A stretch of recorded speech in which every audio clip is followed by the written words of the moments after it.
Bonjour tout le monde et bienvenue à Balado Ludique, un podcast entièrement dédié aux jeux, plus particulièrement aux jeux de table et aux jeux de société.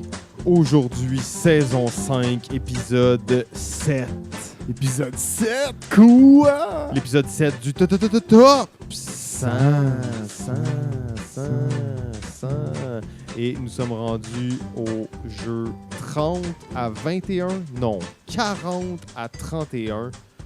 40 à 31. Ouais, Et 8h45. Ouais. 7e épisode de la journée. C'est pas fini. C'est pas fini. Non, c'est pas fini. Là, tu sais, on essaie de faire ça, 10 épisodes d'un coup, en une journée, une saison, une journée. Une saison, une journée. C'est ça. C'est le top 100. Là, 7e. 7e épisode de suite. C'est ça. Là, on est rendu sur le Red Bull à fond la caisse. On n'a pas le choix de se donner quelques petits outils pour avancer. Mais justement, quel genre d'outils on se donne pour avancer là-dedans, JF? BGG. BGG. BGG, hein, forcément, c'est un outil qu'on utilisait vraiment plus avant. À noter toutes les parties. Chaque fois que je faisais une game, c'était noté. Je pouvais savoir combien de parties j'avais faites dans un mois. Et ça me manque un peu de plus faire ça. Mais tu sais qu'est-ce qui a remplacé BGG maintenant, de nos jours? Ben, ça dépend pour qui. J'ai deux choses. Moi, je vais te dire qu'est-ce que tu veux entendre. Ouais, Instagram. Instagram. Moi, en fait, depuis que j'ai commencé à prendre des photos sur Instagram, réellement, là, je suis personne sur Instagram. Je ne suis pas actif du tout, mais je prends les photos de tous les jeux auxquels j'ai joué. Et ça me permet, dans le fond, d'avoir les traces des jeux auxquels j'ai joué. Sinon, c'est impossible, en fait, de se rappeler tous les jeux qu'on a joués. On perd la trace, on en oublie. Vous voyez, même là, dans notre top 100, il y a des jeux qu'on ne sait même plus comment ils se jouent. Mais c'est correct aussi, on peut quand même calibrer avec les notes du passé grâce au fait qu'on avait donné nos impressions à un certain moment donné. Instagram, en plus, ça fait des beaux souvenirs, moi, je trouve, pour garder les jeux. Et on dit Instagram, ça pourrait être n'importe quel programme où vous pouvez prendre une photo de la partie que vous jouez.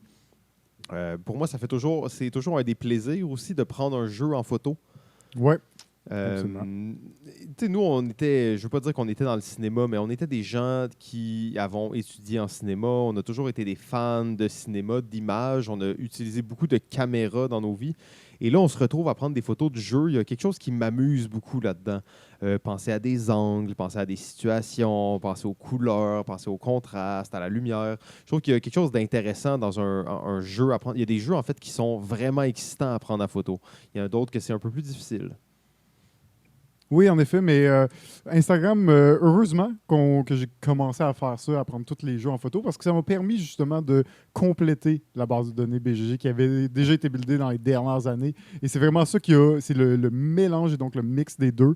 En prenant tous les nouveaux jeux que j'ai joués, que j'ai pris en photo, j'ai pu les rentrer dans la base de données et leur donner une note selon mon feeling et donc de m'aider à la classification de tout ça. Ça a vraiment été pratique parce que forcément, je n'aurais oublié plus que juste Magic Maze. Probablement si j'avais pas pris des photos autant. Là. Puis une chose qui peut être vraiment intéressante, là, c'est de prendre une photo de vraiment proche du jeu, une pièce seulement, et derrière, c'est flou. Ça fait vraiment un bel effet. Quand tu te mets proche du jeu, tu prends une pièce bien mise de l'avant et derrière, c'est flou. Si tu peux avoir un petit éclairage en plus à l'arrière, ça, c'est le fun. Tu trouves des fils qui sont intéressants. Il y a toujours un ou deux fils qui sont intéressants pour tes photos. Je comprends que des fois, il y en a qui sont moins le fun. Il y a toujours au moins un ou deux fils qui sont intéressants pour ta photo. C'est clair. Des fois aussi, une chose qui arrive, c'est que tu oublies de prendre une photo pendant que tu joues. Ça, c'est terrible. Et là, après, t'es comme, OK, je prends une photo de la boîte, je prends une photo juste du jeu, en train qu'on enlève, qui est à moitié défait parce qu'on est en train de le ranger. C'est toujours difficile et déchirant, là. Ouais, Est-ce que des fois, tu fais un faux setup pour prendre une photo? Ou? Ça arrive, mais c'est rare. Est-ce que tu as plus de likes sur ces photos-là? Ou? Je regarde pas vraiment ça, honnêtement. OK. Je suis comme toi un peu, je m'en fous un peu. Je veux liker un peu des photos, checker ce que les autres font. Je suis un peu de personne, mais Je sais pas. Je les mets parce que j'aime ça j'aime ça voir mon mur de photos qui fait juste grossir, de voir à quel point. Et tu sais, vraiment, on n'a pas commencé à prendre des photos depuis le début qu'on joue à des jeux. Euh, et généralement, sur Instagram aussi, j'essaie de pas prendre trop les photos des mêmes jeux, quoique je vais le faire. Et un jeu que ça fait Tu 2 prends pas des ans. photos de chaque partie. Non, pas nécessairement de tu prends chaque des photos partie. de chaque Je jeu. jouais un jeu tu sais, la troisième partie du même jeu. Ben, je vais pas faire une troisième photo nécessairement. Ouais. Donc, c'est plus pour moi d'essayer de garder justement une trace là, des différents jeux et un peu des époques. Parce que quand tu repasses sur le fil, tu peux savoir, ah oui, ça, j'étais au LAL en 2017. Genre, ah oui, Ouais. ça, j'étais à telle place, dans telle convention. Tu vois, c'est toute la table est toute rouge. Ils sont tous rouges parce que c'est tout comme, on les a tous joués sur la même table. Tu sais, tu peux voir les époques un peu, puis à quel point les jeux ils ont évolué aussi, et l'évolution de tes parties à travers ça. Ouais, et... Désolé. Vous comprenez que ça fait quand même un petit bout Mais non! qu'on est en onde et tout ça. Et là, j'étais juste parti que je trouvais ça vraiment drôle parce que là, j'imaginais que c'est le premier épisode de quelqu'un. C'est sûr qu'il y a quelqu'un en ce Mais moment non! qui écoute ça et qui est comme, c'est le premier épisode, qu'est-ce que j'écoute? Est-ce que je devrais arrêter maintenant ou non? Est-ce qu'il parle vraiment du jeu? Et là, j'allais enchaîner en disant, vous savez, sur Instagram, mettez des hashtags, c'est vraiment important pour vous rappeler des choses. Mais en réalité, on faisait juste délirer et faire sur Instagram, en tout cas, moi, je faisais ça pour rire. Je voulais en parler le plus longtemps possible jusqu'à ce qu'on décroche. Mais bon, c'est ça, hein, c'est arrivé.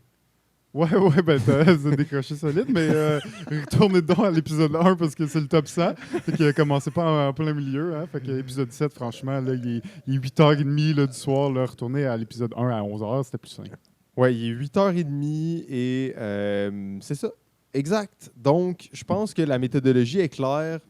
C'est non, mais quand vous prenez des photos sur Instagram, faites attention de ne pas mettre les visages des gens avec qui vous jouez sans vraiment qu'ils savent.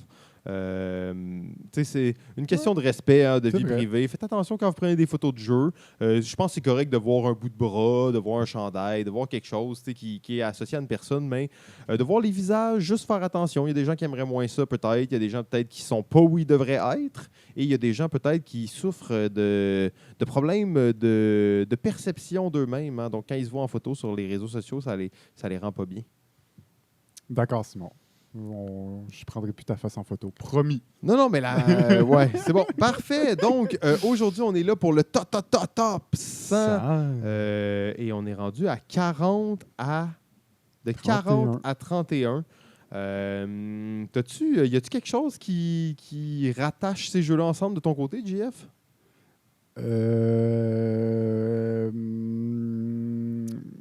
Dur à dire comme ça. Dur à dire. Très euro. Surtout ça, je dirais. 13 €, OK, c'est bon. Ben, ça fit quand même assez bien avec qu'est-ce qui se passe de mon côté aussi. Je pense qu'on peut y aller là, sans plus tarder, à moins que tu avais peut-être quelque chose à... Non, allons-y. Là, j'ai hâte de dire mon numéro 40. Ça fait 2 épisodes que j'ai hâte de dire mon numéro 40. Vite! Dépêche-toi, OK. enfin! Sur BGG, en fait, on a Le Havre. En yes. 40e position sur BGG, Le Havre, on en a parlé déjà plus tôt. Un jeu de Uwe Rosenberg à jouer préférablement à 3. Très cool jeu, très intéressant. Tu vois, 40e position, c'est quand même très bon hein, pour un jeu qui est assez méconnu malgré tout. Et quelle année tu penses? 2008. Alors, année mythique pour le jeu. 2008, c'est à surveiller, en fait. Ouais, c'est une année prometteuse. Très, très prometteuse, je vous le dis. Ça devrait être bon en 2008. La bombe. De mon côté, numéro 40, c'est un jeu dont on a déjà parlé un tout petit peu tout à l'heure. C'est le jeu Deus. Nice. Ah oui. Ouais, Ben oui, Deus. c'est vrai, toi, t'as pu peut-être y jouer encore plus. Ouais, c'est ça. Ben, comme je disais, j'ai joué quelques parties avec la même personne. Dans le fond, peut-être une douzaine de parties. Et la particularité pour moi de ce jeu-là, c'est le fait de faire des gros combos.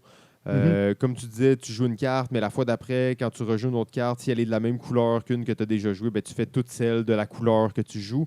Et bon, tu peux pas nécessairement abuser des couleurs, mais chaque couleur a un peu sa particularité de faire des points. Donc, tu vas vraiment choisir des espèces de synergies que tu vas utiliser tout au long de la partie. Puis tu vas toujours faire des bonus de plus en Concentré plus sur puissants. quelques combos plus que d'autres aussi. Là. Exactement. Puis c'est un beau jeu de placement de positionnement sur le territoire. Là. Nous, on a joué beaucoup à 2 joueurs, en fait, et c'était excellent. Là, belle tension, tout ça.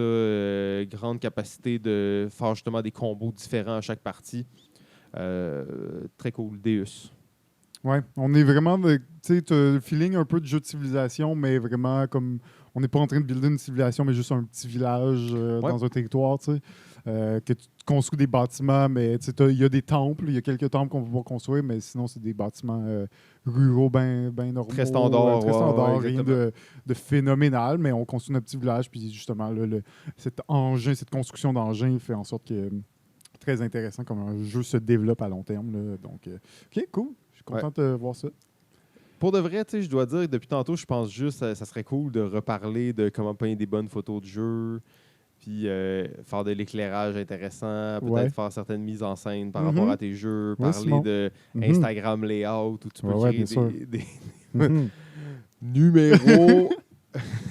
non, mais tu auras une chronique là, pour ça, saison 6, là, pas de problème. Hein. C'est bon. Ben là, vas-y, là, c'est quoi ton numéro 40? Non, mais le numéro 40, le grand jeu, l'honneur, enfin, je vais pouvoir en parler abondamment. un jeu mythique dans les jeux de placement d'ouvriers qui mélange une thématique jamais vue encore dans les jeux de placement d'ouvriers. C'est bien sûr D&D. On parle de Lord of Waterdeep. En numéro 40. En 40e position, qu'est-ce qui se passe, JF? Là, on a dit que l'épisode 7 allait mieux se passer que les autres. À date, c'est de loin l'épisode le plus difficile. Mais non, voyons donc, ça fait 2 épisodes que je mourrais d'envie de pouvoir en parler enfin. Lord of Waterdeep, qui est, oui, un jeu un peu... J'ai mal au cou! Yes! Donc, c'est l'épisode. C'est un jeu de placement d'ouvriers qui se veut un peu standard, qui ont collé la thématique D&D. Pour vrai, c'est pas vraiment important. Ça reste que la mécanique de jeu est vraiment bonne. Il y a cette construction aussi qui se fait de la ville qui va te permettre d'avoir plus d'actions. Il va y avoir des bâtiments que tu vas pouvoir mettre en jeu qui vont ouvrir des actions aux autres joueurs, mais qui va te donner un privilège vu que c'est toi qui l'as construit. Donc, c'est un jeu... J'ai joué... Pas beaucoup, mais j'ai joué aussi en ligne. J'ai joué peut-être 3 parties en vrai et quelques parties sur mobile. Et c'est un jeu que je peux jouer en fin de soirée très relax. C'est vraiment simple, efficace, mais il y a quand même une belle création de combos qui se fait. Et c'est pas trop répétitif d'une partie à l'autre, je trouve. Je pense que moi, je suis quand même fan de ce genre de jeu, placement d'ouvriers, la bonne interaction indirecte entre les joueurs. C'est juste parfait pour moi. Donc, ben oui, numéro 40, c'est Lord of Waterdeep. Ça va bien, Simon? Je t'avais dit que ça va être un bon épisode. C'est le meilleur jusqu'à maintenant. Ouais, là, ça va être difficile d'en faire 10, je pense. Ça va être compliqué. On va enchaîner, en fait, sans plus tarder. Numéro 39, on peut pas... la chose qu'on peut faire, c'est aller de l'avant dans une situation comme ça. BGG, au 39e rang, on retrouve, en fait, Eclipse. Qui est un Forex, mais qui est en fait, selon plusieurs personnes, là, le moment où les Ameritrash et les Eurogames se rencontrent. Gros jeu d'espace, mais qui a des mécaniques assez uniques qui en font que c'est pas un gros jeu de confrontation, en fait, mais plus un jeu de développement technologique, d'exploration. Eclipse. Ouais, ben jeu assez... qui a gardé quand même un grand attrait, comme on peut voir aussi numéro 39 sur BGG, qui a quand même fait un gros buzz là, dans les débuts des années 2010-2011. Quand il est sorti, je pense que c'est le genre de jeu qui pourrait remplacer d'une certaine façon Twilight Imperium, même si c'est pas vraiment la même chose tout à fait, mais qui, pour certains joueurs, vont préférer, disons, Eclipse en disant que c'est une version light de Twilight Imperium, même si Eclipse c'est quand même genre 4-5 heures. On s'entend que c'est pas light Eclipse. Mais ça peut être vu comme ça par des gens qui aiment ce type de jeu, ce type de thématique. Pas jouer assez souvent pour pouvoir le placer. Pas mon type de jeu non plus. Probablement pas un jeu que je vais rejouer très souvent. Quoique la première et la seule partie fait était très intéressante. C'était vraiment le fun. Il y a plein de mécaniques intéressantes et divertissantes à ce au niveau-là. Puis comment tu construis ta flotte aussi, qui est super pertinent. Mais non, pas un jeu que je risque de jouer beaucoup, malheureusement. Oui, ben en même temps, moi, ça, j'avais bien apprécié, mais c'est pas un jeu que dans notre groupe, on va jouer souvent. C'est pas Mais facile, quand on a hein. la chance de jouer dans certains événements, je trouve ça toujours intéressant. Je serais d'ailleurs très curieux de faire une partie à 9 joueurs, là, où il y a Ouais, deux ou joueurs deux qui jouent joueurs. en même temps, puis ça tourne. Donc, je serais vraiment curieux de voir ça, ça a l'air de quoi. C'est le genre d'expérience qui m'intéresse. De mon côté, en 39e position, un jeu auquel j'ai joué une seule fois, mais récemment, et c'est une partie mémorable, et je crois que je vais m'en rappeler quand même pendant longtemps, c'est le jeu Churchill.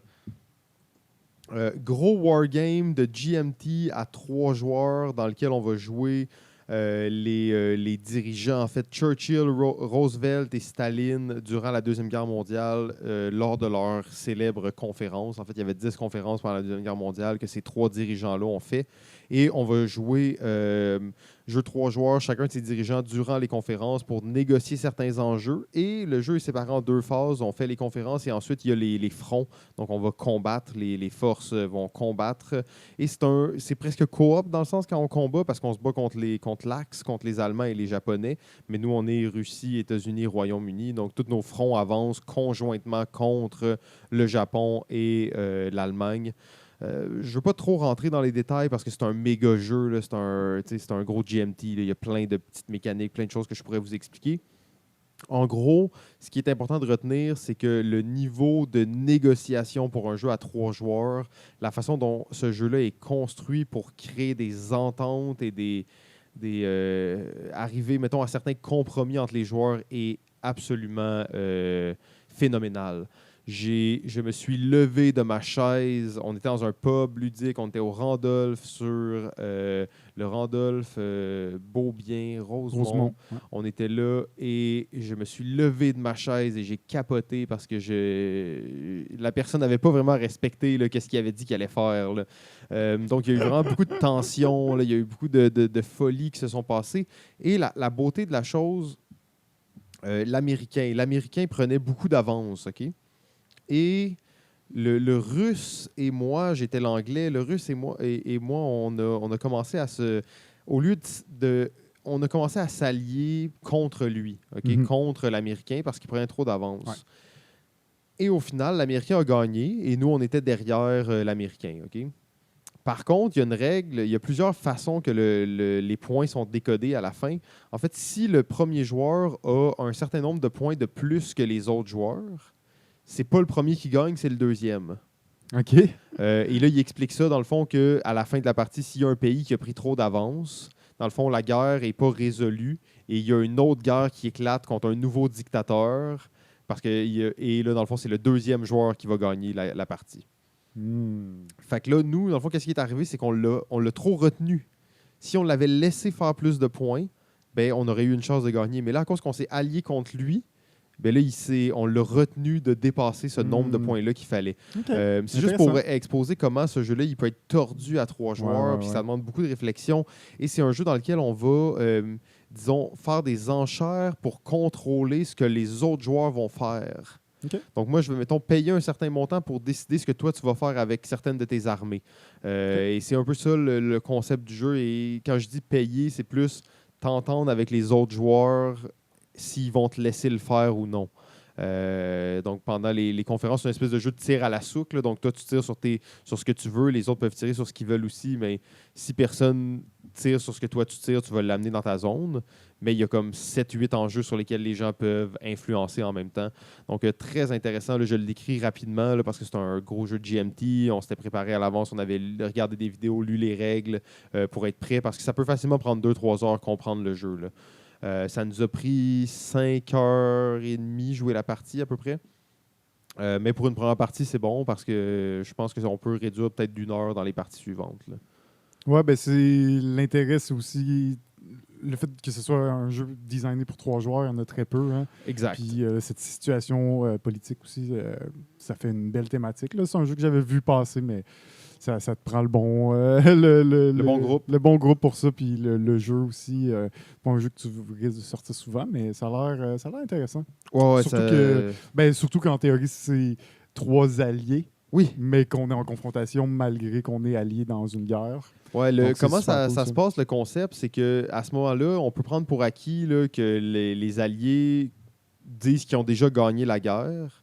OK, c'est vers la fin. Là, ben, c'est pas tant vers la fin, là. C'est pas mal tôt, sauf qu'eux, ils prétendent qu'ils ont déjà gagné la guerre et ils sont en train de préparer l'après-guerre. Là. Ils sont en train de préparer, OK, toi, tu vas avoir tel territoire, toi, tu vas avoir telle chose, moi, je vais avoir telle chose. Puis moi, ça va m'avoir coûté moins cher parce que je ne vais pas avoir envoyé mes troupes à des fronts vraiment risqués. C'est toi qui vas envoyer tes troupes à ce front vraiment risqué. T'sais. C'est toi qui vas payer pour qu'on aille se battre à telle place parce que toi, tu veux qu'on aille à telle place, moi, je veux qu'on aille à l'autre place. Donc, il y a tout ce jeu-là qui est vraiment bien fait. Et je connais pas trop l'histoire de ces conférences-là, mais je peux sentir là, que c'est quand même pas mal bien calqué sur une certaine histoire. Là. Très cool. Donc ça, c'était Churchill, mon numéro 39. Alors, mon numéro 39, un jeu qui date de quelle année, Simon? 2008. C'est le jeu Space Alert. Oh, Space Alert. Pour Vladash va-t-il dans ce top. Et oui, Space Alert, jeu temps réel avec phase de résolution un peu turn-based, où on a un équipage, on va devoir... un peu s'entendre à différentes tâches. Et c'est un jeu de programmation, donc en temps réel avec maintenant une application avant avec un CD, mais maintenant une application qui a une trame sonore qui va être ton timer, mais qui va aussi avoir des événements un peu aléatoires, dont des bris de communication, mais aussi c'est toute l'application qui va gérer l'arrivée de nouveaux ennemis qui arrivent en temps réel où il va falloir prendre la carte du paquet, le placer à la bonne endroit et gérer. Là, on n'a pas à gérer ce qu'il fait en ce moment-là, il faut juste être conscient qu'il est présent et peut-être vouloir lui tirer dessus. Donc c'est un jeu où on va devoir s'entendre entre les joueurs et on va programmer nos actions. Donc, on a une dizaine d'actions à programmer. Et là, tu sais que la première action, ça va être tu vas descendre. La deuxième action, c'est que tu vas armer le missile pour que l'autre joueur, le même tour, il puisse le déclencher et donc attaquer tel ennemi. Donc, jeu de programmation, temps réel, coop, assez chaotique, on peut se le dire. Et cette phase-là chaotique, à la fin, quand elle est terminée, on passe dans une phase de résolution. Okay? Est-ce qu'on fait, on fait la première action, est-ce que tout le monde ça a marché? Blablabla. Il y a évidemment, s'il y a 2 personnes qui essayent de prendre l'escalier en même temps, ça ne marche pas, donc on reste en même place. Donc ça va peut-être chier toutes nos prochaines phases. Fait qu'il faut savoir aussi si quelqu'un monte au tour 3, s'il prend tel escalier, sinon ça risque de nous bloquer. Donc de communiquer et la ressource principale forcément dans ce jeu et qui fait cette expérience assez unique que j'apprécie beaucoup, que j'ai réussi encore à sortir à l'occasion, mais qui est vraiment le fun. J'aime beaucoup.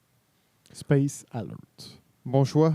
Il n'est pas dans mon top, mais ça n'en fait pas ça d'un jeu que j'aime moins. Tu as moins joué aussi. Je l'ai moins joué, mais c'est quand même un jeu que je trouve très excitant. Et c'est surtout un jeu qui me semble pas démodé, mettons. Il n'a pas été remplacé nécessairement par quelque chose dans les derniers 10 ans. C'est un jeu justement que ça fait plus de 10 ans qu'il est sorti. Et il est encore mentionné, il est encore connu, il continue d'être mis à jour parce que il n'y a aucun jeu qui est venu jouer dans ces plates-bandes, si on veut. Là. Ouais. Numéro 38. Au 38e rang du palmarès BGG, on retrouve un jeu de nul autre que Michael Kessing. C'est le jeu Azul. Ouais. Donc, JF, t'en as parlé abondamment tout à l'heure. Moi, il n'est pas dans mon top, mais encore une fois, faute de nombre de parties. Je ne sais pas s'il serait dans mon top plus, mais c'est un jeu que j'apprécie aussi beaucoup. Jeu de vitrail, de céramique, excusez-moi, presque abstrait. En fait, ça reste encore une question qui pourrait être débattue un peu plus en profondeur, mais bon. Oui, en effet. Je suis d'accord, c'est un peu sur la limite. En même temps, tu vois ce genre de jeu-là, il n'y en a pas beaucoup dans le top sans BGG. Exactement. Exactement. Il y en a abstrait, disons, là, il n'y en a vraiment pas beaucoup. 38e position, c'est définitivement un des plus hauts sur la liste. Donc, quand même, le Spiel de 2018 encore bien représenté.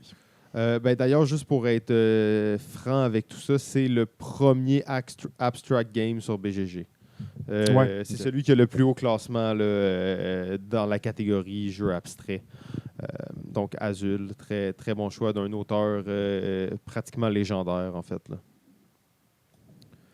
De mon côté, numéro 38, il s'agit d'un jeu polonais de Ignacy Trzewiczek fait par Portal Game, un jeu d'enquête détective, modern crime board game, un jeu de table moderne détective qui est vraiment, si on veut, l'héritier direct des jeux comme Sherlock Holmes. On va privilégier aussi l'ajout de petites mécaniques de jeu qui viennent rajouter une espèce d'aspect temporel. Au-delà de juste prendre le nombre de coups que tu veux, il y a une espèce de pression et des mécaniques de jeu de déplacement un peu plus élaborées. Et on va ajouter, bien entendu, une application qui permet de conserver, de compiler, d'observer vraiment plusieurs informations supplémentaires.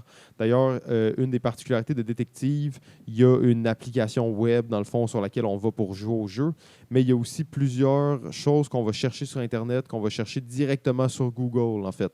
On va aller sur Google Maps, on va aller sur Wikipédia, on va aller sur plein de sites pour apprendre de l'information sur un sujet quelconque. Donc, double utilisation technologique, très, très bien réussi selon moi. Là.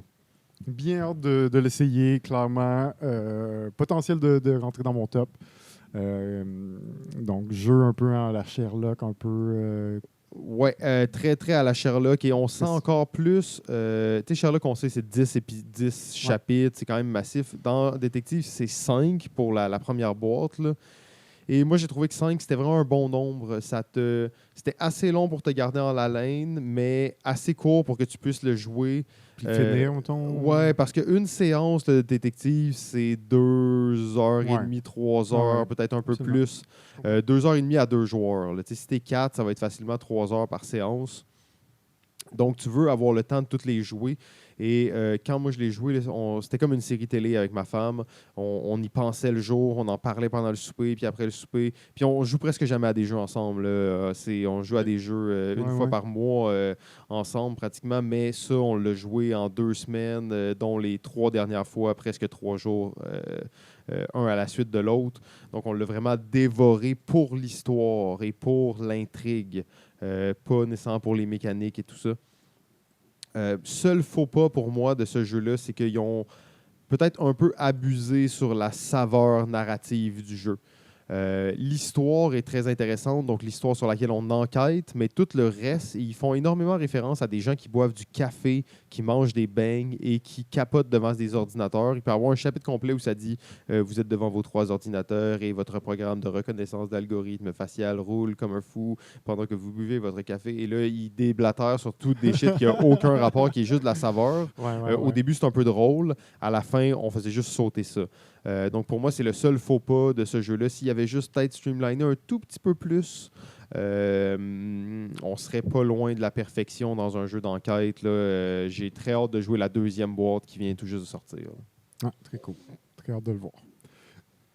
De mon côté, numéro 38, nouveauté 2018 annoncée sur BGG, mais probablement 2019 pour sa sortie en anglais. Parce que je l'ai même essayé sur la version originale en allemand, jeu de Apps and Guts qui s'appelle Lift Off. Donc, Lift Off, un jeu d'espace, mais en gros, dans lequel on va avoir nos navettes et notre but, ça va être d'envoyer des missions dans l'espace. On parle principalement de satellites dans l'espace. Donc, ça va être de construire notre base.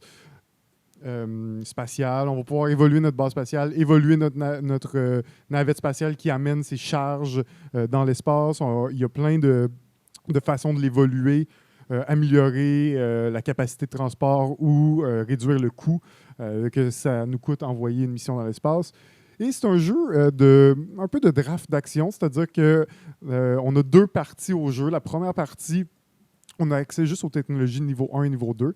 Et on va avoir des cartes, un paquet de cartes, qu'on va piger 3 cartes chacun. Et ensuite, on va drafter pour en conserver 3. Là. Dans le fond, on va en garder une, on va en donner 2 à l'autre joueur, et ainsi de suite, jusqu'à ce qu'on ait 3 en main. Et on va devoir jouer à tour de rôle chacun une action jusqu'à ce que tout le monde en ait joué 2. Une fois que c'est terminé, on distribue 2 nouvelles cartes à tous les joueurs. On en a 3 en main, puis on refait un draft. Donc, c'est clair, Simon? Oui, et total, crystal clear. Je me disais que c'était des gros mots, ça. Là. Je commençais à être comme... c'est des gros mots, hein? OK. Mais en gros, c'est vraiment le petit système là, de sélection de cartes, comme ça, qui fait tout le jeu, parce que c'est les cartes qui nous donnent les actions, qui vont nous dire qu'est-ce qu'on va pouvoir faire. À tous les tours, on peut envoyer, si on peut payer, on peut envoyer des satellites dans l'espace, mais les actions, c'est autre chose. Fait que première phase, on va faire les actions. Deuxième phase, on va faire les lancements. Et quand on a terminé la moitié du jeu, on reprend toutes les cartes, on a passé à travers le paquet, on les rebrasse, et on passe à la deuxième moitié du jeu où là, maintenant, on peut envoyer des technologies niveau 3, niveau 4, un peu plus élevées, qui donnent... Évidemment, toutes les technologies qu'on envoie dans l'espace nous donnent soit des bonus, soit des points de victoire, dans le but d'être le plus efficace. On a aussi une autre façon de faire des points, c'est de construire la base spatiale. Donc, on peut envoyer du matériel dans l'espace pour construire l'espèce de base spatiale qu'on va pouvoir construire collectivement et aller chercher des points en faisant ça. C'est un jeu que j'ai vraiment beaucoup aimé. On a fait quand même plusieurs parties, malgré qu'il était en allemand. Une fois qu'on a décrypté les cartes et les acquisitions et les types d'actions, des icônes, c'était quand même pas si difficile de jouer, comme il n'y a pas beaucoup de texte sur le jeu. Mais vraiment le fun, ce genre de jeu qui est un jeu d'espace, mais pas nécessairement juste un jeu d'espace 4X de confrontation, c'est tout, mais qui explore cette thématique d'exploration spatiale et de conquête un peu, m'intéresse beaucoup. Donc c'était vraiment une belle thématique, vraiment un bon petit jeu qui se classe quand même assez haut sur la liste, numéro 38. Oui, je sais que ça, c'est vraiment une thématique qui, toi, t'attire particulièrement en plus. Puis le jeu, son esthétique est unique aussi. Ça rappelle un peu les dessins dans Fallout, un peu les animations, les petits bonhommes un peu gentils. Donc, je trouve que ça a l'air vraiment cool. J'ai aucune idée. Là, j'avais vu en fait quelqu'un essayer de le décoder, de Google Translate les règles en allemand. Pendant une convention de jeu. Finalement, ça ne s'est pas donné pendant la convention. Il existe maintenant les règles en anglais sur BGG. C'est facile à trouver. Ce qui est toujours mieux. Hein. Ce qui aide beaucoup, oui. Mais j'ai bien hâte de l'essayer, effectivement. Là, ça a l'air très cool comme jeu. Numéro 37. Numéro 37 sur BGG, à notre grand malheur. Il s'agit du jeu Tzolk'in. Comment ça, notre grand malheur? Tzolk'in, un jeu utilisant une roue de plastique. Non, c'est vrai que j'ai plus de raison de ne pas aimer ça.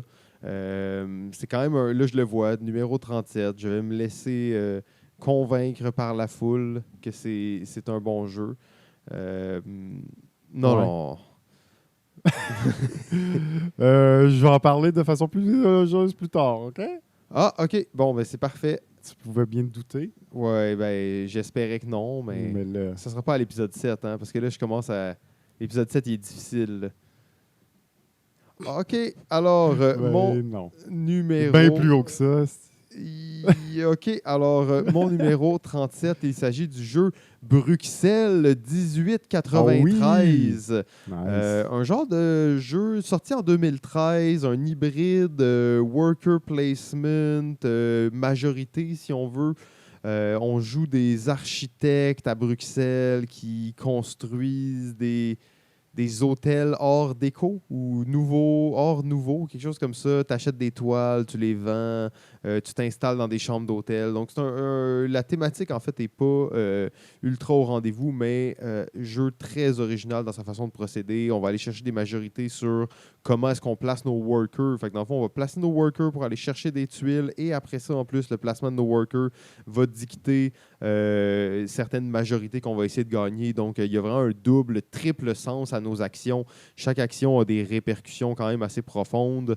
J'ai toujours bien apprécié ce jeu-là. J'ai pas joué énormément. Je dois en jouer peut-être 4 ou 5 parties, mais à chaque fois, là, ça a été toujours une expérience vraiment rafraîchissante.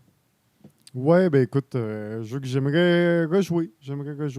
Ça vaut la peine de se Il pourrait être dans ton rafraîchir. top. Hein, Il pourrait être dans mon top, mais c'est un peu trop loin dans mes souvenirs là, pour que je puisse vraiment le placer. Mais oui, j'avais beaucoup aimé ça à l'époque. C'était très intéressant.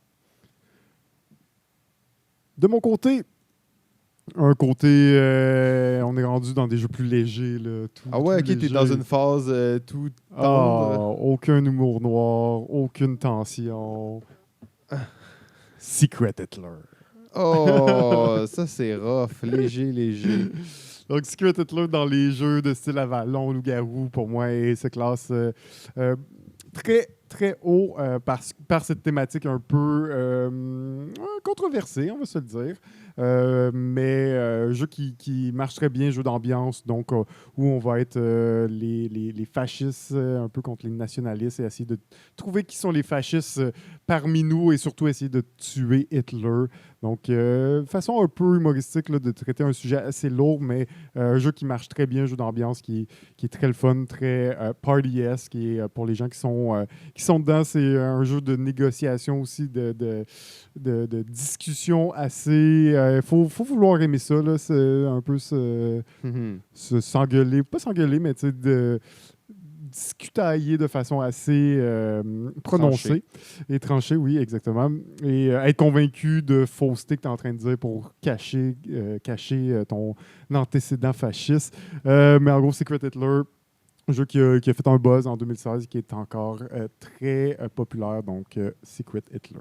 Oui, je mettrai pas plus de commentaires là-dessus maintenant parce que je vais en garder un petit peu pour plus tard. Numéro 36, au 36e rang de BGG, on retrouve un jeu dont on a parlé un tout petit peu tout à l'heure qui est Through the Ouais. Ages. On parlait Story. excuse-moi, on parlait de l'autre édition. L'autre, c'est Ouais, ça. Ça, c'est l'ancienne édition, dans le fond, que tu disais avait été 2006. détrônée. Justement, elle est en chute libre au 36e rang.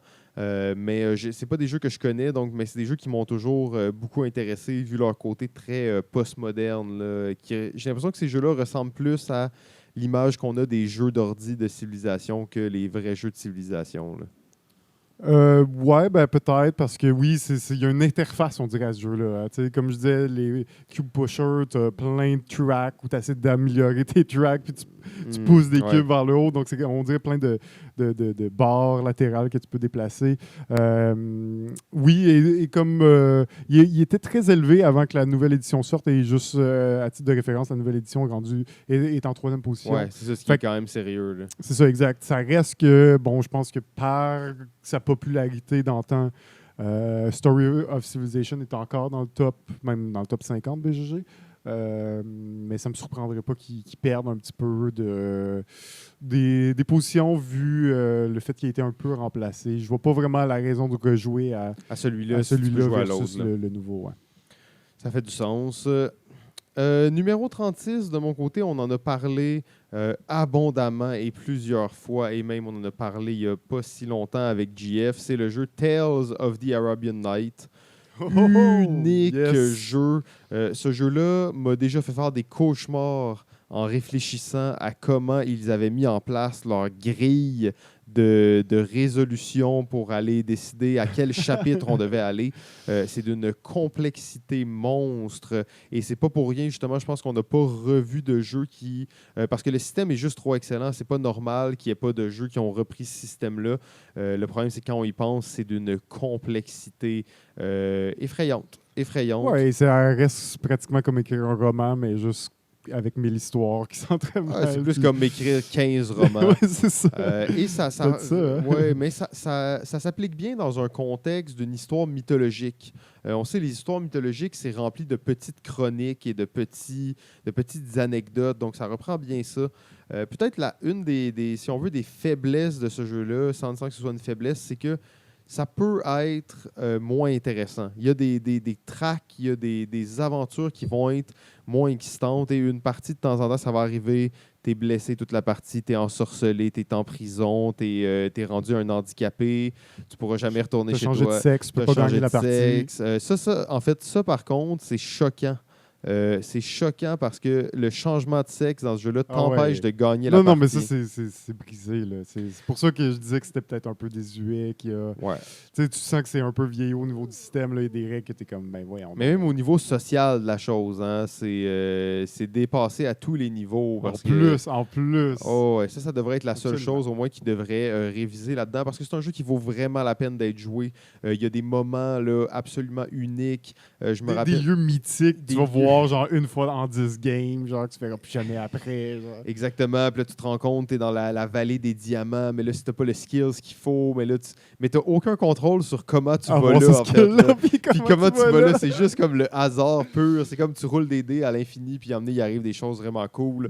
Ouais. Des fois, tu reviens de l'Afrique de lointaine où tu as empêché une guerre entre les humains et les sirènes. Tu reviens à dos de Pégase et finalement, tu te fais tabasser par une crew d'aveugles genre qui te volent tout ton ruelle. argent. Donc, il se passe des choses vraiment uniques. Tu rencontres des génies, tu rencontres des Ouais. sorcières. Et il y a quelques lieux comme mythiques, là, justement, qu'on voit très Ouais. rarement. Il y a des games, tu verras aucun lieu mythique. Je me rappelle d'une game où un joueur, je pense, en avait visité 3 dans la même game. Et moi, j'avais juste été blessé, martyrisé en prison, changé de sexe. Je pouvais pas gagner, tout ça. Tu sais, juste comme les pires choses, alors que lui, il trouve pas juste un, pas juste deux, mais les 3 peut-être lieux mythiques que tu vois pratiquement jamais. C'est ce genre de truc-là, mais tu le vis pour l'histoire, pas juste la tienne aussi, mais pour l'histoire qui se crée avec les différents personnages et les différents joueurs. Je pense que c'est quand même ultimement un jeu que tu veux pas jouer à bien plus que 3. Là. Je sais pas combien non, ils disent, ça là. joue jusqu'à 6. Là. Ah non, Mais non, moi, je non, trouve non. 2, 3, c'est vraiment le bon, Max, le max, bon max. spot. Encore une fois, peut-être un jeu à jouer dans sa langue maternelle. Ouais, vraiment. Par contre, ça, c'est un jeu que moi j'ai en anglais. Ça m'a empêché de le jouer avec beaucoup de gens, mais ça m'a augmenté mon niveau d'anglais. parce qu'il y a plein de termes appris que- des ouais, mots. c'est À ça. chaque fois, on cherchait Qu'on des voit nouveaux nulle mots. part, là. Et ça pratique beaucoup la lecture aussi à vue. Mais dans la langue maternelle, je pense que ça a une petite coche d'excitation supplémentaire là, où on peut jouer avec plus de gens parce que c'est un jeu au niveau des mécaniques qui est tellement simple en fait que n'importe qui peut jouer. Ouais. C'est plus simple que, en fait, c'est aussi simple que Destin au niveau des mécaniques. Là. Ouais, pratiquement. Tu Mais il y a un roules, peu ben, plus de choix quand même. ouais, mais c'est un genre de roll and move où Tu choisis où tu veux aller, mais pas dans le nécessairement fond, combien de cases. ouais, puis tu choisis la réaction que tu vas avoir. En fait, c'est ça que tu choisis en gros. Tu choisis Ouais. la réaction que tu vas avoir à une situation. Mais oui, Tales of the Arabian Night, un hybride, un ovni, quelque chose d'unique dans le monde du jeu. Première édition sortie en 85, hein, fait que ça commence à dater. L'autre édition en 2009, je pense que ça avait été refait. Alors, de mon côté, le numéro 36, et je pense que ça marque notre 2e triplé. Oh! Oh! Alors, on les a pas pris en note vraiment, on l'a pas suivi, mais Non, au niveau je feeling. je pense que c'est le 2e et c'est Five Tribe. Oh, Five Tribes se complète, une autre évolution à Et Auto voilà. Chess. Exactement. Donc, Five Tribe, un des grands jeux pour moi de Bruno Catala, un jeu inspiré des mécaniques de Mancala où on va prendre tous les ouvriers d'une tuile et on va le déplacer. On va devoir se déplacer d'une tuile en laissant un des ouvriers qu'on avait pris sur la tuile originale sans jamais repasser par une tuile qu'on a déjà passée. Et c'est le nombre de tuiles, un peu de déplacement. Et le dernier personnage qu'on place sur une tuile, ça nous permet de faire une action de la couleur du personnage ainsi que l'action de la tuile sur laquelle on s'arrête. Donc, assez simple et une des choses qui est rare peut-être avec les jeux de société, c'est que c'est un jeu qui se ferme. C'est-à-dire qu'il y a de moins en moins de possibilités. Au début, tout est possible, tout est ouvert, énormément de possibilités de choix et de possibilités d'action. Et plus on avance dans la partie, moins il y a de personnages en jeu, plus les tuiles sont déjà conquises ou prises. Donc, de moins en moins, tes options s'ouvrent. Donc, c'est vraiment un jeu d'entonnoir, un peu qui se referme. Et tu essaies toujours d'être celui qui réussit à profiter des meilleures actions à chaque tour. Et c'est pour ça qu'à chaque tour, la première chose qui se passe, c'est qu'il y a une enchère pour le tour. Et je pense que ils ont mis cette mécanique-là principalement à cause de cet effet d'entonnoir, dans le sens que plus on avance vers la fin de partie, plus Être le premier est être le important. premier est important. Et d'avoir juste un ordre classique de prochain joueur passe à gauche, ça aurait été un peu... ça aurait fait débalancer là, du fait que tu n'as pas le contrôle sur qui est le premier joueur dans des phases qui peuvent être plus importantes que d'autres. Donc, c'est pour ça que l'enchère est là. En gros, quand tu enchéris pour être le premier joueur, tu enchéris des points de victoire. Fait que si tu mets 10 pièces pour être le premier joueur, ben, c'est parce que tu as vu un move qui pourrait te rapporter plus que ça, hein, forcément. Parce que toutes les pièces et les points, ben, tout ça à la fin, c'est des points de victoire. Donc quand tu payes pour enchérir, tu payes des points de victoire. Donc tout ça fait un jeu très solide, assez simple malgré tout, mais propice aux analysis paralysis, aux analystes paralysés. Ouais, aux analystes paralysés. Je trouve que c'est pas pire, même si c'est un peu intense, là, tu sais. Aux paralysés. Ouais, en tout cas, c'est ça. Je le conseille à 2 joueurs. Il est très bon à 2 aussi. Et ça évite aussi le fait que ce soit trop long. Une première partie, conseil à 2 joueurs. Après, avec des joueurs expérimentés, ça peut être plus... ça peut se jouer à 4, là, mais mes expériences préférées, c'était à 2 joueurs avec Five Tribe. OK, cool. Tu vois que moi, je l'ai que joué à 4. Ah ouais, OK. Fait que je serais curieux, justement, là, de l'essayer à 2, probablement qu'il gagnerait quelques positions dans ma liste, en fait. Ouais, ben c'est le genre rare de jeu qui se joue 2 à 4 puis tu préfères jouer pratiquement que tu le préfères à 2 qu'à 4. Là. Normalement, Ouais. c'est l'inverse, mais c'est dans les rares jeux. Mais surtout au début, quand tu commences ta première game, c'est bien mieux de le jouer à 2. Ça va être 1h30 de moins pour la même expérience. Parce que ça reste qu'il y a beaucoup d'analyses à faire puis ça peut être long pour une première partie. Numéro 35. Et du côté de BGG, on retrouve au 35e rang du grand palmarès le jeu Star Wars Imperial Assault. Un jeu de 1 contre tous dans lequel on va jouer Star Wars, Darth Vader contre les rebelles. Gros jeu de Fantasy Flight avec un scénario, avec des belles mécaniques. Tout ça, j'ai pas joué, mais ça a l'air juste très cool. Mais ça, c'est les gros jeux. Hein. Vous voulez jouer à ça, trouver le groupe qu'il faut. C'est un jeu de campagne. C'est un jeu pour un certain type de joueur. Et comme tu disais dans la majorité des jeux Star Wars, une mécanique de dés. Oui, original, une twist là, sur les dés. Puis... Encore là, c'est pas des D8 là, avec des symboles et tout ça, donc c'est très, très intéressant. De mon côté, numéro 35, il s'agit du jeu Orléans. Nice. Orléans qui pourrait, selon moi, être beaucoup plus haut dans ma liste, en fait. C'est juste que c'est pas un jeu que j'ai joué énormément.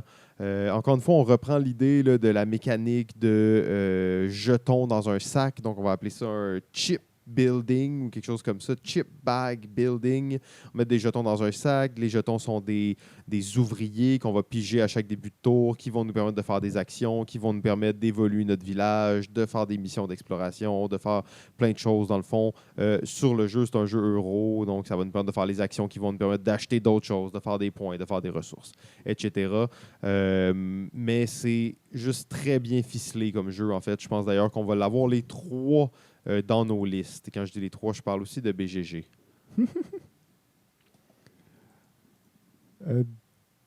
De mon côté, le numéro 35, c'est le jeu Vegas Showdown. Donc, un jeu... Casino! Un jeu de casino un peu obscur. Casino! Sorti en 2005. Je vais construire un casino. Et oui, c'est ça que tu fais. Tu construis un casino étant chéri. C'est principalement un jeu d'enchères, on va se le dire. Un jeu d'enchères très contrôlé. Oui. Contrairement à la majorité des jeux d'enchères, mais dans lequel, à chaque tour, dans le fond, il y a un plateau. Et sur le plateau, il y a peut-être je pense, 6 tuiles qu'on va pouvoir prendre afin de bâtir et de construire notre casino. Et on va enchérir sur ces tuiles-là. Mais il y a un minimum et un maximum que tu peux payer. Fait que si tu es le premier, je veux cette tuile-là, ben, je paye le minimum. Si quelqu'un, l'autre joueur à son tour, ben, son but, c'est il va pouvoir soit enchérir où quelqu'un est ou aller enchérir sur une nouvelle tuile. Et on va continuer jusqu'à ce que tout le monde aille récupérer une tuile ou une action. Donc, si je prends la dernière case, fait que si je veux enchérir puis je vais être sûr que personne ne me dépasse, je vais sur la dernière case, donc le montant maximum. Puis je vais payer le plus cher, mais je vais être sûr de l'avoir puis personne ne va pouvoir me overbid sur ça. Donc, l'autre joueur, ou s'il y a d'autres joueurs sur cette tuile-là, il va devoir aller ailleurs, donc sélectionner une autre tuile. Puis en gros, tu as des tuiles, principalement des petites tuiles carrées. Casino! Ou des tuiles un peu rectangulaires qui va constituer ton casino. Il y a 3 lieux à ton casino et bon, ces lieux-là doivent être connectés et sont représentés par des couleurs, mais évidemment avec toutes les pièces possibles, autant les machines à sous que les tables de poker, que des endroits que des bars, que il y a tout l'environnement là, pour attirer la populace à ton casino. Parce que l'autre truc, c'est que dans ce jeu-là, il y a deux choses que tu recherches, je pense, c'est la fame et la population. Ou l'argent et la population, dans le fond. Et tu essaies d'augmenter les deux à un niveau similaire parce que à chaque tour, tu vas faire de l'argent égal à ton plus bas. Ça, c'est une belle twist. C'est une petite twist qui se voit dans d'autres jeux à l'occasion, mais qui est une petite twist qui marche bien. Donc, toujours en train, oui, tu veux monter la population de ton casino, mais tu dois toujours penser à l'autre valeur à augmenter. Donc, ben voilà, c'était mon numéro 35 Vegas Showdown. Casino Vegas Showdown. Oui, très cool comme jeu. Ça rappelle beaucoup. Ça a un feel vraiment de jeu de simulation. On sent là, qu'on dirait qu'on est en train de construire une maison dans Sims. Tu sais, des fois, on place. Il y a un peu divan, ça, hein, mais là, tu fais un casino. Mais, ouais, tu fais un casino. Avec les différentes pièces puis tout ça. Ouais, j'aimais bien ça. Je sais pas d'ailleurs pourquoi. Je pense pas qu'il aurait fait mon top 100, mais c'est un jeu obscur qui est quand même le cool de jouer et de pouvoir jouer. Numéro 34. Du côté de BGG, on aura le classique de Friedman Freeze, Power Grid. Il est encore très haut, hein? 34 très haut, quand même. 34 un jeu positions. de 2004. Tu vois que c'est comme un classique qui est dur un peu indémodable malgré le fait qu'il commence à être assez vieux. Oui. Pour des jeux de la même époque, Ticket to Ride a quand même une meilleure vie ou des trucs comme ça. Après ça, des jeux de 2004, il y en a plus beaucoup qu'on joue encore régulièrement, mais Power Grid, hein, c'est ce classique qui reste. Ça reste. On est loin des jeux que Friedman Freeze fait maintenant aussi. En 2004, on est 15 ans plus tard. On voit à quel point il a évolué dans l'expérimentation et que maintenant... je sais pas, il expérimente des choses. Il est rendu où, là, maintenant? Il est rendu très, très wild, en fait. Après avoir fait le 34e jeu il y a 15 ans sur BGG, maintenant, il est rendu ailleurs. Il explore des choses. Ouais, c'est ça. Il est rendu très post-moderne. Oui, exactement. On va redécouvrir ces jeux dans 50 ans, puis on va dire que c'est un génie. Ouais, ben d'ailleurs, le jeu qui était 101e dans ma liste, qui a été déclassé à la dernière minute par un nouveau jeu que je venais de jouer. C'est donc le jeu qui était 100e il y a quelques jours. C'est le jeu Futuropia, qui est le dernier jeu de Friedman Freeze, justement, un jeu d'abus complet, de combos, un jeu très particulier, en fait, qui ne fit pas du tout dans les tendances actuelles de l'industrie. Un jeu facile, comme diraient certains, un jeu où on fait beaucoup de points. Donc, en tout cas, c'était une mini-parenthèse. Mon numéro 34. Et on a un triplé. Un triplé, encore une fois, c'est le jeu Star Realms, le petit jeu de cartes de deck building. On a vu des versions comme Hero Realm et Cthulhu Realm, mais j'ai pas entendu vraiment parler de ces versions-là. Je suis pas sûr qu'elles font un tabac dans l'industrie, mais Star Realm a fait beaucoup de bruit quand c'est sorti. J'ai joué beaucoup sur carte, mais j'ai joué encore plus sur application mobile. Tout petit jeu de deck building, de vaisseau qu'on va attaquer notre ennemi avec ça, point de vie. On essaie de faire des dommages à notre adversaire. Superbe jeu, plein d'extensions, plein de nouveaux vaisseaux qui viennent donner des nouvelles twists au jeu. Donc, il y a vraiment beaucoup à explorer avec un si petit jeu, là. Ouais, ben écoute, rien de plus à dire. Hein. Je pense que on a fait le tour, le triplé, un autre triplé qui se rajoute. Auto-chess, on a 3 cool. niveau 2 maintenant. C'est fort. Ça va bien. C'est fort. Ça va bien. Mon numéro 34, c'est le jeu qui... je pense pas qu'on va avoir un triplé là-dessus, mais qui est déjà apparu sur ta liste. C'est le jeu Neuroshima X. Ouais, il était, je pense, 98e sur ma liste. Oh oui, ça fait déjà en fait, 6 semaines qu'on l'a vu. Ça fait on dirait que ça fait juste 7 heures. 7 heures, c'est ça. Les gens, ils sont comme quoi? On a parlé de ce jeu-là? Ouais. On s'en rappelle, nous. Ça m'étonne que tu mets ça si haut, en fait, dans ta liste. Neuroshima X, je ne te vois pas comme un joueur de Neuroshima X. Non, mais je joue beaucoup quand même. Ouais, OK. Je l'ai chez nous. Ouais, c'est vrai. plus en ligne peut-être, Ok. ou sur mobile. Mais ouais, très cool. J'aime beaucoup ce jeu. J'ai pas exploré l'entièreté du jeu avec les extensions, tout ça. Mais pour ce qu'il est, la fluidité du jeu, une fois que tu le connais, très, très efficace. Je trouve que le fait que ce soit tactique, c'est ça qui fait que peut-être qu'il est un peu plus haut que d'autres jeux de confrontation plus stratégiques, dans la mesure où tu es vraiment là. Un peu en égalité avec tout le monde, puis tu essaies de t'en sortir avec les tuiles que tu piges, puis c'est vraiment, tu piges 3 tuiles, puis tu en joues 2 sur ces 3 tuiles, puis l'autre, tu la scrapes, puis tu pourras plus jamais la jouer là, de la game. Donc, il y a toute à quel point c'est serré, puis tu dois prendre les bonnes décisions, qui je trouve qui est assez intéressant, puis qui est différent des autres jeux de confrontation. Et l'ergonomie des tuiles, il y a tellement d'informations, mais ça n'a pas l'air surchargé, tu sais.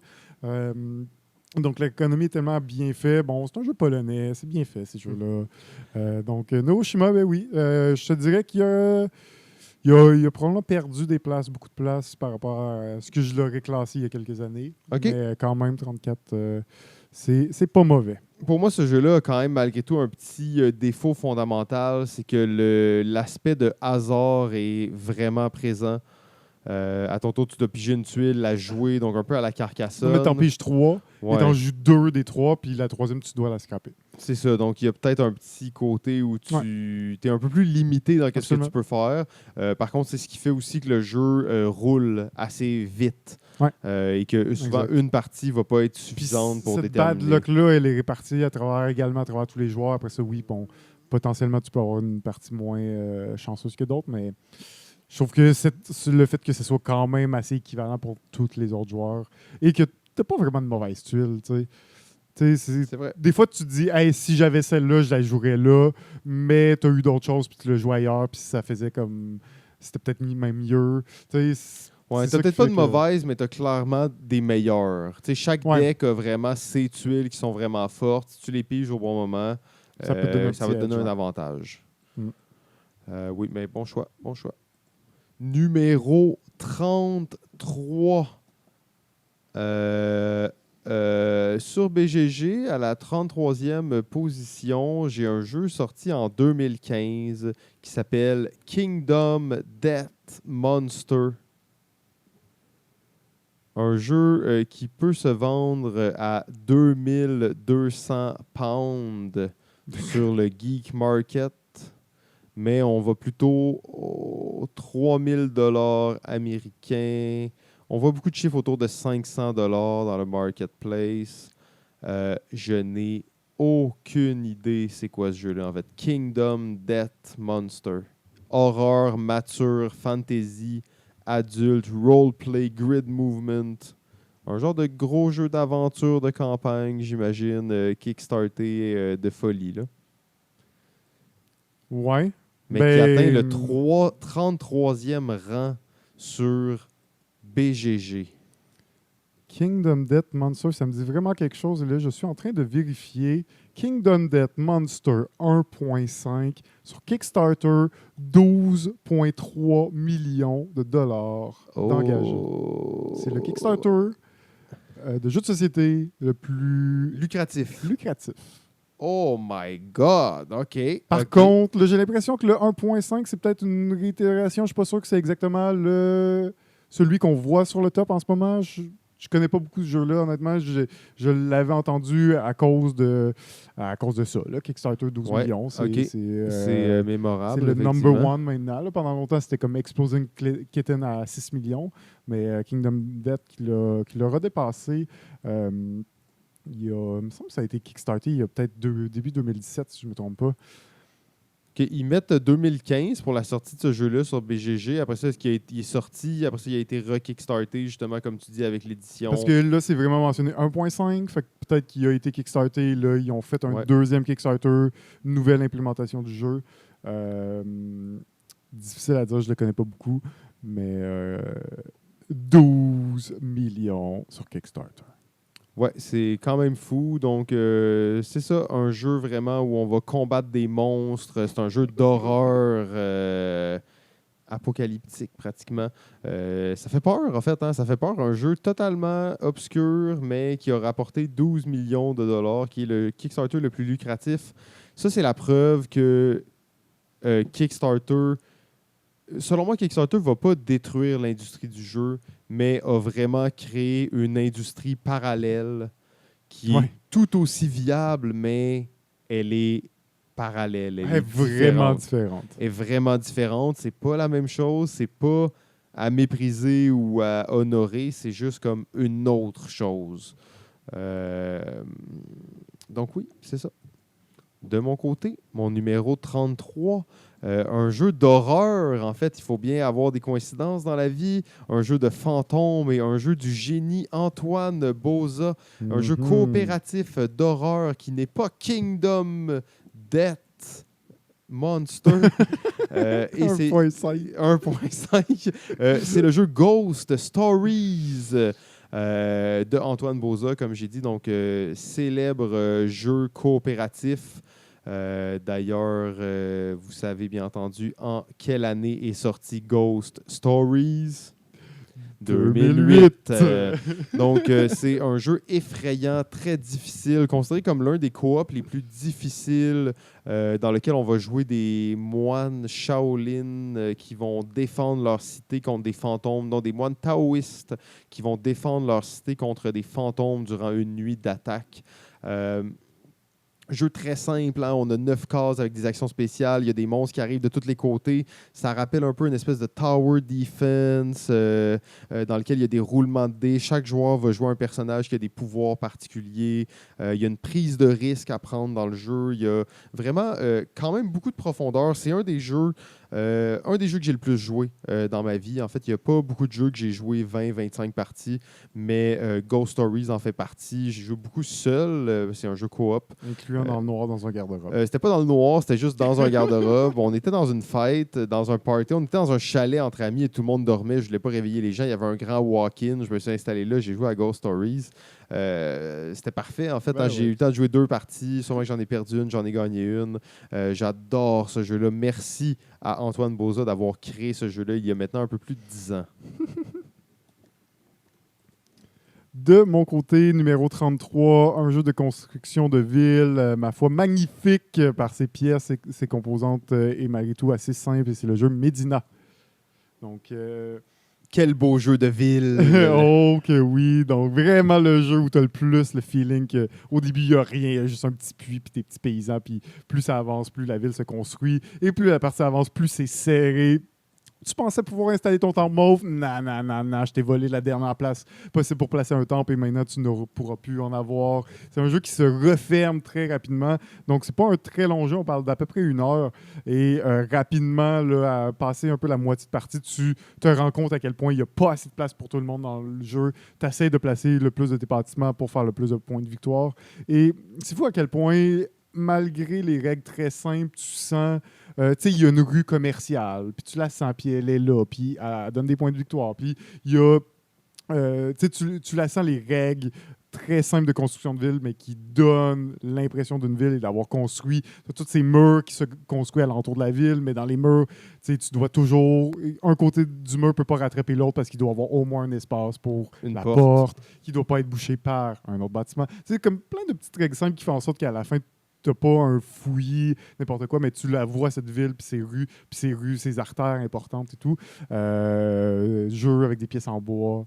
Ouais, très beau. Très simple, quand même. Je vais le prendre comme un genre de raté de mon côté, en fait. Oh, il n'est pas là. Non, il n'est pas là. T'as juste pas fait beaucoup de parties. J'ai joué une fois, en fait, avec toi. J'avais vraiment aimé ça.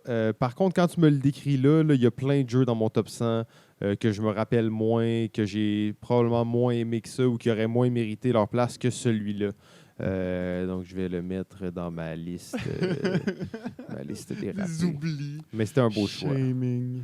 Numéro 32.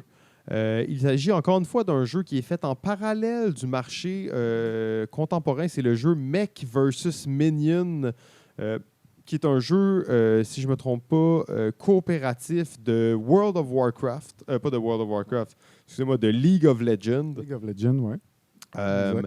dans lequel on va... Un genre de tower defense, j'ai l'impression, où on va se battre contre des ennemis qui ont de leurs propres actions puis qui sont Jeu de programmés. programmation, Ouais, un genre de puzzle game. avec un scénario peu... aussi, là, très évolutif au niveau des scénarios. Ouais, c'est ça, mais avec un côté puzzle, programmation qui est très développé. Donc, j'ai pas joué, j'ai vu quelques fois des gens jouer. Je pense que c'est un jeu qui aurait pu être vraiment raté, là, puis qui paraît qu'il est très bon, en Ouais, fait. Je pense que exact. 32, ça me semble. Je trouve ça cool de voir un jeu qui a été fait complètement en marge, un jeu qui a pratiquement été fait Ouais, par tu le l'industrie du verras- jeu vidéo. Ouais, Là. tu le verras pas en boutique de jeux de société classique. Là, tu l'achètes Non. sur le site web. Sur le et, site web de Riot. c'est de la t'sais. distribution, c'est presque Privé. du fan service là, rendu Ouais. là. Mais au moins, ils ont fait quelque chose d'intéressant et pas juste Ils ont fait un peu bon une jeu, ouais, merde c'est ça. commerciale pour en vendre. Là. Donc, le gameplay est là, même si c'est pas similaire à League of Legends que ça, finalement. t'sais. Non, puis c'est pas le jeu de figurines qu'on peut s'attendre, là, tu sais, où j'ai ma figurine qui a certains points de vie, qui a ses attaques, que je roule des dés pour qu'elle fasse son attaque. Tu sais. On n'est pas exactement là. Il y a une twist, il y a une particularité, il y a quelque chose qui fait que c'est un jeu à part entière, puis pas juste une adaptation d'un jeu vidéo. Là. Et pour quand même une grosse boîte et compact à fond là, dans la boîte, plein de figurines, c'est mais vrai. un travail d'insert. Magnifique. Oui, magnifique, magnifique. Tous les inserts qui s'insèrent bien l'un dans l'autre, qui a toutes les bonnes positions. C'est presque un casse-tête remettre ce jeu-là, remettre dans sa boîte tellement qu'il est bien calculé. Il y a quelques jeux qui font ça d'ailleurs, Il y a un des travail. Là, Le rangement dans la boîte, hein? ouais, puis qu'il y a un travail, parce que ça reste. Tu aurais pu juste mettre une boîte vide puis tout foutre dans des sacs, là, mais ce travail-là d'insert fait partie pour moi de la qualité d'un jeu. Et, Absolument, c'est beau à voir, c'est quelque chose beau à qu'on voir, parle mais pas en effet. beaucoup en général, mais c'est un art intéressant que de savoir comment ton jeu va être rangé. Ouais. Numéro 32, de mon côté, c'est pas un jeu à part entière, mais c'est une série de jeux. Je ne l'ai pas fait beaucoup jusqu'à maintenant, toi non plus. D'ailleurs, on a été quand même assez raisonnable pour ça. Puis j'ai l'impression que toutes les fois où on va le faire, ça va être pour les jeux de déduction et Il y a des d'enquête bonnes en chances. boîte. Donc, les jeux à scénario, les jeux de déduction en boîte jouables une fois. Je parle ici du Q-System Sherlock. Oh, ouais. Ouais, ouais. le Q-System C'est Sherlock, il y avait Last Call là-dedans, il y avait Death of the 4th of July et il y en avait un autre qu'on a joué, The Tomb of the Archaeologist. Qu'est-ce que c'est que ça? C'est des petits paquets de cartes. Hein. Je pense qu'on parle d'une trentaine ou d'une cinquantaine de cartes dans un paquet. Et sur ces cartes-là, il va y avoir une... Ces cartes-là, en fait, racontent une histoire et la façon dont les cartes vont être mises en place, c'est par un système vraiment étrange. J'essaye de l'exprimer bien. On l'a comparé un peu à un genre d'anabi de l'enquête. OK? On a des cartes dans nos mains et sur nos cartes, il y a des mots-clés, si on veut, il y a des phrases. OK? Donc, ça veut dire Madame Chose est allée à telle place, tel jour, et elle avait une auto de telle couleur, puis elle portait une robe bleue. Et là, sur ces cartes-là, il y a des mots qui vont être soulignés, qui vont être mis de l'avant. Et ces mots-là, en fait, on va comme les dire à voix haute. Là, moi, je vais dire Madame Chose, Madame Chose. Et là, les gens vont me dire oui, j'ai ça sur une carte, ça fait référence à une de mes cartes. La particularité, c'est qu'à votre tour, vous devez jouer une carte. Soit que la carte, vous la mettez dans votre pool pour l'énigme, ou soit que vous la défaussez. OK? Donc, j'essaie de vous l'expliquer le mieux possible, mais on y est presque. On devrait comprendre, je pense. Donc, la carte, vous décidez si vous la défaussez. Vous avez, mettons, 5 cartes dans vos mains. Vous la défaussez ou vous la mettez dans le pool des indices.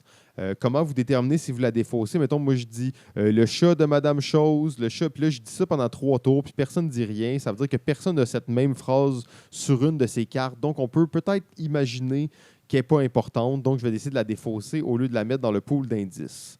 Et le jeu se joue vraiment en 2 phases. La première phase, on va passer toutes les cartes comme ça. Et dans le fond, on va avoir défaussé des cartes et on va avoir créé un paquet d'indices d'un côté. Une fois qu'on a terminé le paquet complet, on prend juste les cartes d'indices et on essaye de déterminer vraiment qu'est-ce qui est arrivé. On va reconstituer l'histoire avec des bouts de phrases, des indices qui sont sur certaines cartes. Et on va essayer de répondre à une série de questions à la fin du jeu, quand on est prêt. En fait, c'est le genre de jeu, quand on est prêt, on arrête et on répond à une série de questions en fonction de l'information qu'on a eue. En plus de ça, c'est quoi toute l'idée de garder des cartes, de jeter des cartes? C'est qu'on va perdre des points pour toutes les cartes inutiles qu'on a regardées. Donc, le but, c'est de jeter le plus de cartes possible. Si vous jetez des cartes importantes, c'est pas grave. Ça se peut que vous l'ayez quand même et vous ne perdez pas de points. Mais si vous gardez des cartes inutiles pour l'enquête, ben, en fait, vous allez perdre des points à la fin de la partie. Donc, le réflexe, quand on fait le tour, quand on jette et on garde des cartes, le réflexe premier est de jeter une carte. Parce que, en plus, c'est que si vous vous rappelez de la carte, si vous êtes sûr de vous en rappeler, vous avez toutes les raisons du monde de la jeter. Parce que vous êtes sûr de vous en rappeler. Donc, même si elle est importante, bien, vous allez vous en rappeler. Si elle n'est pas importante... Ouais, il faut le mentionner lors de la résolution. Ouais, il faut le mentionner aux autres joueurs, sinon... Ça reste que si tu défausses une carte, que tu t'en rappelles pas trop, puis que finalement peut te donner un indice important. Ouais, là, tu vas être triste. C'est là que je joue le jeu. Fait que tu fais pas juste défausser automatiquement, mais cette mécanique simple fait quand même un jeu original, hein, quand même, par sa simplicité. Et je trouve que c'est un format vraiment le fun. Tout petit jeu de cartes. Cartes un peu cheap, OK? Tu sens les cartes sont... C'est pas des cartes de bonne qualité, mais tu t'en fous. C'est un jeu avec lequel tu vas jouer une fois. Après ça, tu vas le prêter à quelqu'un. Ce jeu-là va pas être abîmé outre mesure et a un format vraiment intéressant. Là, pratiquement, tu en as 4-5, tu es prête à des gens, les gens t'en prêtent. Je trouve qu'il y a quelque chose de vraiment le fun avec ça. Là. Ouais. Ça me surprend quand même de le voir aussi haut sur son top, mais c'est vrai que c'est original puis dans sa simplicité est très intéressant. Ben, en fait, sans divulgacheur, là, c'était le numéro 32 et c'est le plus haut jeu d'enquête et de déduction dans toute ma liste. Le seul jeu qui aurait pu peut-être rivaliser avec ça et peut-être qu'il le fait aussi, c'est Détective, là, qui est juste un peu plus bas dans la liste qu'on vient de voir. C'est pas mal des jeux qui sont là, dans cette strate-là. Il n'y a pas de jeux de déduction qui vont mieux. En fait, j'ai dit ça, je meurs un peu, là, mais bon, on y reviendra plus tard. Alors, de mon côté, numéro 32, un autre jeu de construction de ville. Et celui-ci fait par la compagnie Bézier Game et ça s'appelle Suburbia. Donc, le jeu de construction de ville Suburbia dans lequel chacun de nous, on va avoir notre ville et on va placer différents quartiers, 3 types de quartiers, très SimCity-esque si on veut. Donc, les quartiers résidentiels, industriels, commerciaux. Il va y avoir aussi des territoires neutres, là, donc je pense que c'est des endroits publics, là, si je ne me trompe pas, des parcs, tout comme ça. Et dans le fond, notre but, c'est évidemment de faire le plus de points de victoire, mais il est très difficile là, de vous expliquer, de résumer rapidement comment tu fais des points de victoire parce qu'il y a toute une question de la population. Combien te rapporte à chaque tour? Combien tu dépenses pour t'es rendu à tel niveau, donc combien de niveaux de taxes que tu fais? Ça a l'air très complexe, mais la mécanique de jeu fait en sorte que c'est tellement simplifié. À chaque fois que tu as de la nouvelle population, si tu dépasses sur le plateau des petites lignes, ça fait en sorte que tu perds de l'argent parce que tu dois dépenser plus en service public. Mais là, dès que tu as atteint un autre niveau, là, tu en gagnes parce que là, tu gagnes plus de taxes. Donc, il y a toute ce balance-là à faire. Donc, dans toutes tes choix de tuiles, tu vas devoir là, gager vers quelle stratégie aller. Il va y avoir aussi des objectifs de fin de partie. Tout le monde va avoir des objectifs de fin de partie cachés. Mais si je devine c'est quoi tes objectifs de fin de partie, je peux essayer de compétitionner contre toi parce que si c'est moi qui en ai le plus, même si c'était ton objectif, je vais gagner les points. Donc, il y a quand même ce truc de faire, oui, toi, tu as tes objectifs secrets, mais si tu n'es pas toi qui en a le plus de ça, puis que c'est moi qui fais les points. Fait que j'ai intérêt aussi à regarder vers où toi tu t'en vas et peut-être pas à te laisser 100% des tuiles ou des actions ou de l'argent. Bon, il y a plein de facteurs. Ça reste un jeu qui, pour moi, est peut-être moins thématique même que Medina, à la limite, là, dans le sens que tu regardes pas la ville en disant « Oh shit, ma ville est cool, puis ça s'est passé. » Tu sens plus la mécanique derrière ça. Tu es là pour optimiser tes mouvements, tu es là pour mettre un bâtiment à côté de tel autre pour faire tel combo, puis quand tel truc arrive, tu fais plus d'argent parce que tel truc est à côté de tel-là. Fait que tu es très dans la mécanique que peut-être l'appréciation de la ville à la fin, tu la sens moins, mettons, que dans Medina où tu as une plateforme en 3D, une ville qui a évolué. Mais reste que c'est, pour moi, dans les meilleurs jeux de ville jusqu'à maintenant, dans les plus complets, qui inclut le plus de mécanique là, qui nous fait penser à ceux des jeux vidéo et dans un jeu qui est malgré tout pas si compliqué que ça. Donc, c'est le jeu Suburbia. Oui, le genre de jeu que j'aimerais vraiment prendre la chance là, de réexplorer. Je crois que j'ai juste joué une fois, c'était avec... Je pense même que c'était toi qui nous avais fait jouer. Et j'ai pas eu la chance justement de l'explorer plus. J'ai entendu beaucoup de bonnes choses. Je me rappelle à peine du jeu. Je sais que c'est un jeu qui a fait beaucoup de buzz quand il est sorti. Ouais. Là, et on a parlé de ce jeu-là pendant quand même plusieurs années après sa sortie. Maintenant, on en parle un peu moins. Ça commence à faire un bout qui a été paru. Mais je pense que, comme tu l'as dit, là, c'est considéré par plusieurs comme un des meilleurs jeux de ville. Là. Numéro et le dernier du jour, la fin de l'épisode 7, numéro 31. On arrive bientôt dans le top 30. Numéro 31 sur BGG. Qu'est-ce qu'on retrouve? C'est quand même assez étonnant. On retrouve le jeu Pandémie Legacy saison 2. On voit que la communauté a été moins difficile avec le jeu que toi, tu as pu l'être, JF. Hein? Parce que malgré le fait qu'on entend quelques mauvais commentaires, le jeu se retrouve quand même dans le top 100 avec une position très enviable. Ouais, ben là, il est quand même dans mon top 100. Hein? Oui, non, c'est ça. Parce que moi, je pensais que c'était vraiment de la bouse, là, de la façon dont tu m'en avais parlé. Mais là, on dirait que ton fusil est en train de changer d'épaule et je suis curieux maintenant de l'essayer. Là. Ben, je pense que c'est le fait aussi de le comparer au 1. C'est toujours le fait de comparer au 1, de le fait de... C'était bien moins bon, mais c'était pas mauvais si tu tombes pas un peu dans les problèmes qu'il y a. Il y a vraiment quelque chose d'intéressant, là. Parce qu'il est quand même différent du premier. Il est même inversé par rapport au premier, je suis prêt à dire. Là. OK. Mon numéro 31, et c'est un peu tricky, là, je vais dire, c'est Formula D. Formula D, là, le jeu dont tu as parlé un peu plus tôt, là, de F1 et tout ça. Par contre, je dois dire, c'est Formula D, mais je dirais Formula A. C'est le jeu en fait qu'on joue entre amis, qui est une espèce de mode maison très élaboré de Formula D, dans lequel on a changé plusieurs règles. Je sais que j'essaye de pas trop faire ça là, dans le top 100, mais j'ai pas le choix de mettre celui-là parce qu'on ne joue plus à Formula D, mais on joue très souvent à Formula A, et ça, c'est quelque chose qui s'est construit au fil des années. C'est un jeu complètement différent, mais qui reprend exactement les mêmes bases et le même excitation de la course. Un jeu dont le niveau de décibels augmente. Un jeu que j'ai joué plus d'une centaine de parties. Réellement, quand un de mes amis, on l'appelle Tige, avec ce gars-là, on joue à Formula D à 2 joueurs et en réalité, on fait n'importe quelle course de Formula D en à peu près 4 à 5 minutes. Une voiture chacun. Bien entendu, quand on est 2 voitures chacun, c'est un peu plus long. Mais à une voiture chacun, on se fait des courses complètes en 5-6 minutes. Donc, c'est très, très excitant. Là, c'est presque un jeu en temps réel, tellement qu'on l'a joué, qu'on l'a maîtrisé. On a fait un méga tournoi aussi, un championnat où on était 5 écuries, 2 voitures chacun, de l'argent entre les courses pour investir dans la voiture, la réparer, investir dans des améliorations. On avait fait, je crois, 5 courses, un championnat, donc vraiment très excitant. C'est un jeu dans lequel j'ai investi beaucoup de temps, que je continue d'apprécier beaucoup. L'excitation de la voiture. Je ne suis pas du tout un fan de voiture, mais dans Formula D, c'est très bien réussi. Ouais, ben j'aimerais vraiment ça pouvoir essayer ce mode-là que j'ai toujours pas essayé. Ah ouais, JF, je croyais que je suis prêt, mon écurie, elle embarque. Oh. Dès que j'ai le financement, c'est le gros, man. Je vais acheter une licence puis j'embarque. Magnifique, j'ai très hâte à ça, puis je pense que ça va vraiment valoir la peine.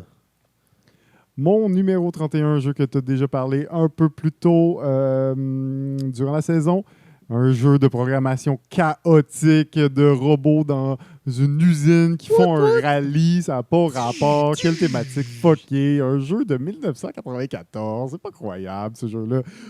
Robot rallye. Je pense même que les pièces étaient en métal dans la première édition. En plomb, des grosses pièces. Notre ami Pierre, on salue. Il y a l'édition originale du jeu avec les pièces en plomb. C'est fou, là. Maintenant, c'est un peu plus plastifié, ces pièces-là. Ouais. Hein. En fait, on jouait avec les enfants du démon Marguenette.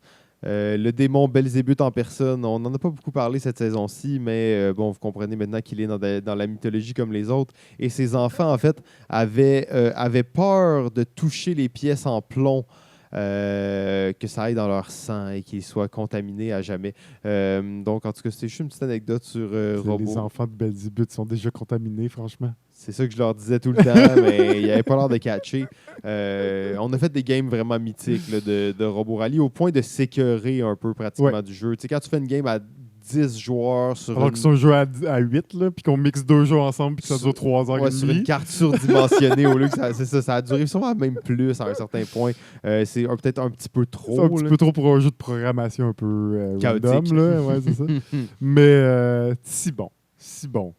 Le chaos dans tout ça. Juste le fait, ah non, je voulais mettre une carte pour tourner à droite, mais j'ai mis une carte pour tourner à gauche. Ça fait tout ton chemin où tu te fais pousser d'une petite case, puis là, toute ta programmation est fuckée pour le tour. Puis c'est ça. C'est un jeu de chaos, mais écoute, si bon. Toujours, écoute, quand même assez élevé dans mon cœur, 31. C'était mon numéro 31. Oui, et cela conclut l'épisode 7. C'est dans la boîte. Une journée, une saison. saison. On remercie tout le monde d'écouter, bien entendu. S'il vous plaît, partagez ça sur Facebook. C'est un feat, on fait ça d'une shot. Il est rendu 10h le soir. On a commencé à 11h le matin. Ça fait près de 12 heures qu'on va enregistrer. On va avoir enregistré 10 épisodes en une journée. En tout cas, on espère pour l'instant. On ne veut pas trop vous mentir. Merci à nos distributeurs jeux.ca, Phil Studio qui nous prête du matériel, JF qui est là depuis 10h et 12h et moi-même qui sommes là pour vous parler que de jeux. On parle que du gros de contenu, que du gros contenu. Concentré de jeux 300 dans la jeux, bouche, 10 épisodes. directement.